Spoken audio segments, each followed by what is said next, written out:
Hello, beautiful people. How are you today? So, I'm here at Leisure Valley in Chandigarh, a beautiful place, and some beautiful thoughts came to my mind, and I thought I'll share them with you. So, this video is going to be short and about how we can overcome any kind of challenges in life, especially if we are going through stress, anxiety, worry, or any kind of health challenges, and even relationship challenges, issues with success and our career, and so on. It is actually relevant to any kind of issues you're facing in life, and especially if you've started looking for answers and there is so much out there, you're feeling confused where to start and what practice should I begin with. I'm going to make this very simple for you. So the question here is, what should we do if we are facing challenges, if we are facing stress or lack of well-being, especially lack of well-being. If you're facing that, what can be done? So there's a very simple framework that I'm offering for that. The first step number one, which is very important, which is actually the most important step, it is the foundational thing, is developing awareness. A for awareness. So in step one, you start to develop awareness. And what do we mean by awareness, and what do we need to be aware about? By awareness, I mean that you are aware of something. You are witnessing something. As I am aware of this camera. But what happens in life is, so everything in this manifested reality is temporary. This grass, this blade of grass is temporary, this body is temporary, the thoughts arising in my mind are temporary, this tree is temporary, the sun is out there, this is temporary, the sun will set. We just had rain a while back, that was also temporary. So everything is temporary. But what happens is, instead of witnessing everything around us and inside this body, we get entangled with it and we start identifying with it. And when it becomes my identity, because of the temporary nature of it, that identity is short lived. And because it is short lived, it gives me pain, which is why Buddha says in life there is dukkha, there is suffering. And that suffering is there to the extent that we identify with everything that there is in life and we hold on to it. And likewise, similarly, if there is something outside in life, let's say we are in a relationship and we completely identify with that relationship and with the other person, and because of the temporary nature of how the relationship is, in the beginning the relationship might be very surface level, and as we go keep going on and on with the relationship, it might bring out things which it did not reveal earlier. So the earlier nature of the relationship, which was very lovey-dovey, which was very soft and cuddly, it might give way to something different which you were not expecting. And if you were identifying with just that, that identity will break, it will shatter, and that will give us pain. So the only way beyond this pain, and see, this pain is actually not a problem. The way this reality is designed, it is, the pain is actually an indication that something wrong is being done, wrong in a very very loose way. Like there is nothing wrong per se with anything. Whatever is happening is perfect, but it gives us a guidance. It's like a guidance. When we say in Gurbani, in Guru Granth Sahib, that your guru is going to help you sail through, the guru is this guide, this signal from the universe, and the coach which is trying to put us back on the right path. And the pain is also a form of the guru, which is what I feel. ਤੇ ਹੁੰਦਾ ਕੀ ਹੈ ਕਿ now, yeah, coming back to the first step, is to now to go beyond this incessant dukkha, this incessant pain, what we need to do is, instead of identifying with every other thing that we experience in life, I buy a new car, I identify with that. I, score really good marks in something, I identify with that. I throw a very nice party, you identify with that. And all of those identifications give rise to more and more dukkha, more and more pain. So, the way out of this trap is to stop identifying with anything in this reality, not identify with anything, but to be aware, to witness the beauty of this reality, to be aware of everything that you witness.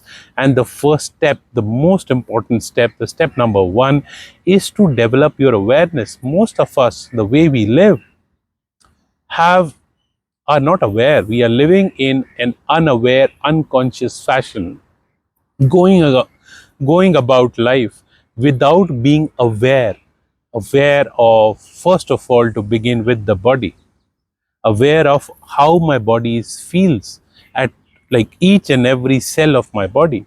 Do I have awareness of the body? And then, do I have awareness of the breath, which is also a part of the body? Do I have awareness of the thoughts, or am I identifying with the thoughts, entangled with the thoughts, and I have become the thoughts? So unless I become aware, what typically happens is people are too identified with their bodies, their thoughts, and everything. And something happens in the outside reality. Somebody says something to me which I am not expecting, or which I consider it to be not right. And suddenly I feel something in my body. My breathing goes out of whack, my heart starts to beat, I feel contraction in the chest, I feel certain contraction here. Different people feel different stuff in the body, and an emotion rises. Emotions begin in the body, you need to take note of that. And an emotion rises. It could be an emotion of anger, it could be an emotion of jealousy, it could be an emotion of anxiety. And an emotion arises because I am not in awareness, because I am not watching everything rise and fall in its temporary nature. I identify with that emotion and I become the anger. I give energy to that anger, and then, because I've become that anger, I give some form to that anger. Either I'll shout, or I'll become silent, or I'll, behave, be violent, whatever. And this is how we spoil, in a way, uh, mess up with our lives. And now what happens is, if I am aware, I will just witness everything. I will be aware of how my body feels. So first step is to develop awareness of how your body feels at any given moment, and the moment lasts forever, so you're always aware of the body. Of course, you cannot be always aware to begin with, you have to gradually cultivate it, and I'll talk about that too. And if you're aware, what will happen is, you feel something in the body, maybe there is a tightness, maybe there is a contraction, the breathing changes. You will just be aware of it, you will not identify with it, you will just witness it from a distance.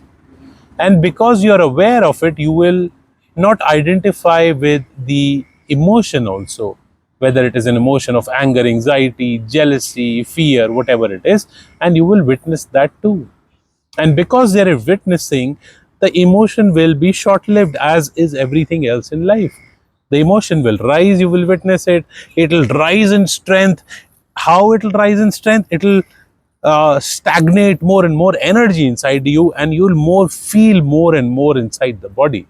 But because you are not identifying with it, and you are not immediately jumping to blaming somebody else because of what you are feeling, somebody else for what you're feeling in the body. You're not blaming anybody else because you're feeling in your body.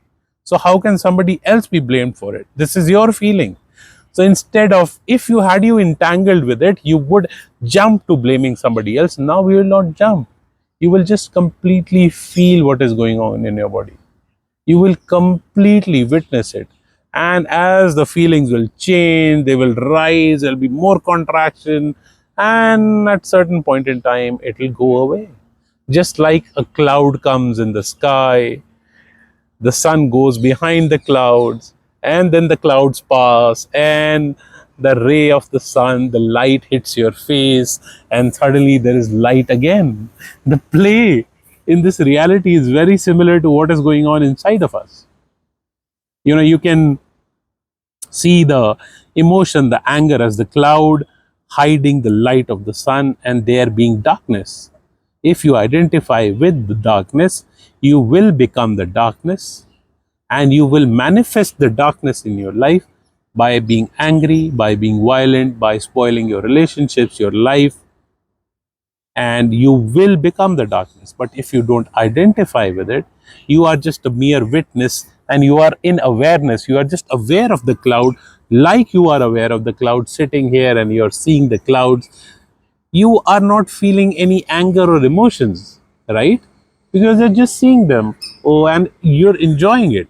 Oh, now it's so beautiful. The cloud is calm, there is darkness. You're enjoying that play, interplay, and that dynamism of life.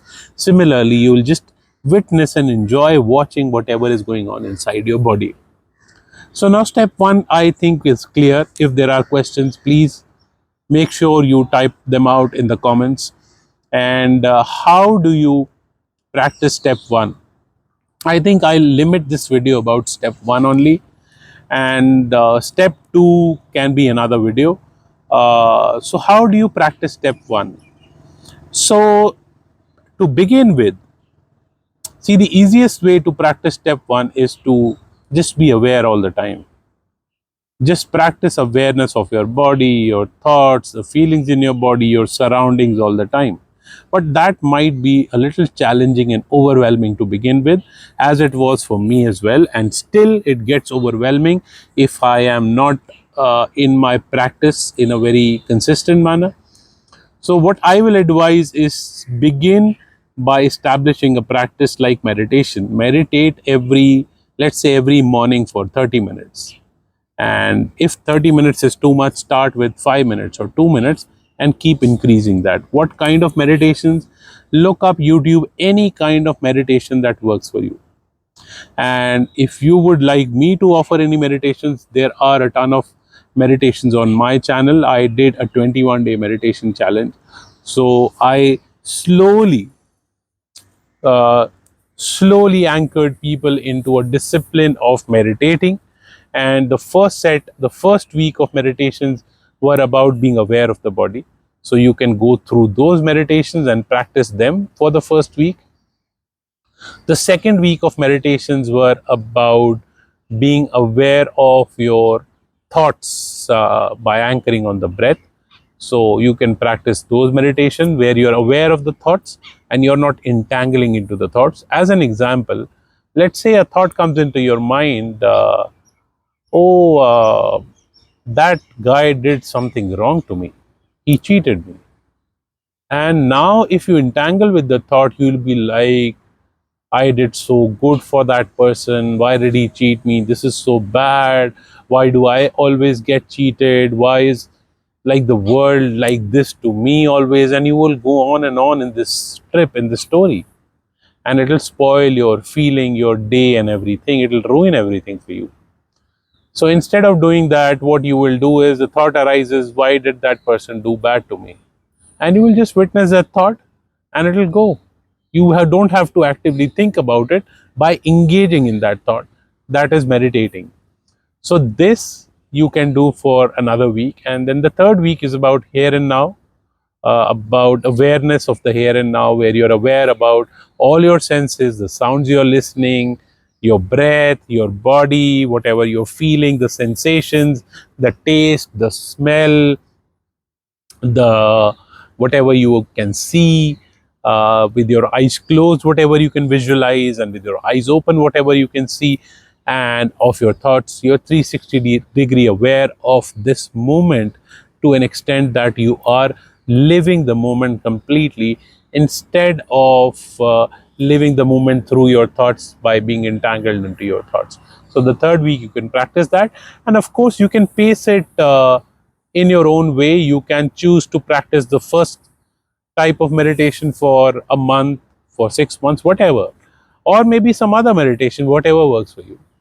And then gradually, as you become more anchored into being aware, I would ask you to create totems in your life so that you can bring this spillover of awareness into your entire day. And what do I mean by totems is, you can play, maybe put a rock, a small pebble or something in your pocket, and whenever you put your hand into your pocket, you are reminded of being aware, and you bring yourself back to your awareness, where you are aware of, first of all, your body, I would say, because that is presence, that is solid body. So first of all, of your body, your feet moving, your hands moving, the way you are moving, and how it is feeling, the sensations you're feeling in your body, the sounds you're able to listen to, the things you are seeing, the taste you're feeling in the body, all of it. And then gradually aware of the thoughts that are flowing in your mind, and aware of your breath, of course, that is also a part of the body. So cultivate that. So this is all about it. So like we talked about, the temporary nature of everything, and when we entangle with it, identify with it, it gives us dukkha, it gives us pain. So the solution is to witness all of it, and lots of questions might arise for you. And I would really ask all of you to put those questions in the comment, any feedback if you have, and I would definitely try to answer those questions in the upcoming videos. I hope you enjoyed this video. If you did, do like the video, do share it with someone else who would enjoy this video, because sharing is the best form of service you can do, and it's actually a great way to elevate your own life journey and progress in life. And subscribe, give a lot of love, and lots of love to you. Bye bye.